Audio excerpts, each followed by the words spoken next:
जय श्री कृष्णा। एक बार उद्धव ने श्री कृष्ण से सवाल किया कि हे कृष्ण, सच्चा मित्र कौन होता है। कृष्ण ने जवाब दिया, सच्चा मित्र वह है जो अपने मित्र की मुसीबत में उसकी सहायता करे, उसके साथ रहे।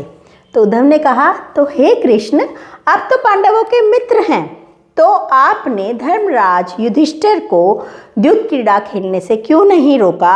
आपने क्यों नहीं भागे उनकी तरफ किया? आपने क्यों नहीं उनकी मदद करी? कहाँ थे आप मित्र? जब द्रौपदी का चीरहरण हो रहा था तो आप मित्र कहाँ थे? जब युधिष्ठिर अपने भाइयों को हार रहा था तो आप मित्र कहाँ थे? तो कृष्ण मन मन मुस्कुराए। उन्होंने बोला, उद्धव, विवेकवान ही हमेशा विजयी होता है। दुर्योधन ने अपने विवेकवान का परिचय दिया। उसके पास जुआ खेलने के लिए सब कुछ था मगर पासों की जानकारी नहीं थी, तो उसने अपने विवेक का परिचय देते हुए अपने मामा शकुनी को द्यूत क्रीड़ा के लिए, जुआ खेलने के लिए कहा, पासे फेंकने के लिए।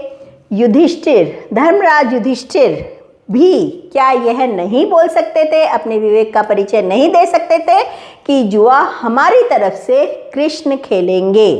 अब तुम ही बताओ, अगर मामा शकुनी और मेरे बीच में खेल होता तो कौन जीतता? यहाँ धर्मराज युधिष्ठिर ने अपनी विवेक शून्य का परिचय दिया। एक विवेक शून्य का कार्य उन्होंने और किया। जब हम सभा में जा रहे थे, कक्ष में जा रहे थे, तो उसके द्वार पर ही युधिष्ठिर जी ने मुझसे प्रार्थना करी, मुझे प्रार्थना में बांध दिया, मुझसे प्रार्थना करी कि हे कृष्ण, जब तक आपको ना पुकारा जाए तब तक आप सभा में मत आना। मैं मजबूर था, प्रार्थना में बंधा हुआ था, क्योंकि युधिष्ठिर ये जुए का जो क्रीड़ा थी यह मुझसे छुप के खेलना चाहते थे। वहाँ पे वो अपने भाइयों को हारे, उन्होंने मुझे नहीं पुकारा। वह अपने सब कुछ हार गए, उन्होंने मुझे नहीं पुकारा।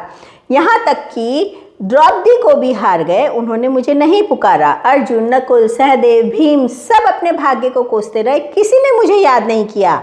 यहाँ तक कि दुशासन जब द्रौपदी का केश पकड़ के उसको खींचते हुए सभा में ला रहा था तो द्रौपदी सबको पुकारा, वो अपने अनुसार अपनी बचाव के लिए छटपटाती रही, कार्य करती रही, मगर उसने मुझे नहीं याद किया। उसका विवेक तब जागा जब दुशासन उसका वस्त्र, उसका चीरहरण करने लगा, तब उसका विवेक जागा और उसने हरि हरि पुकारा। मैं तत्काल वहां पहुंच गया।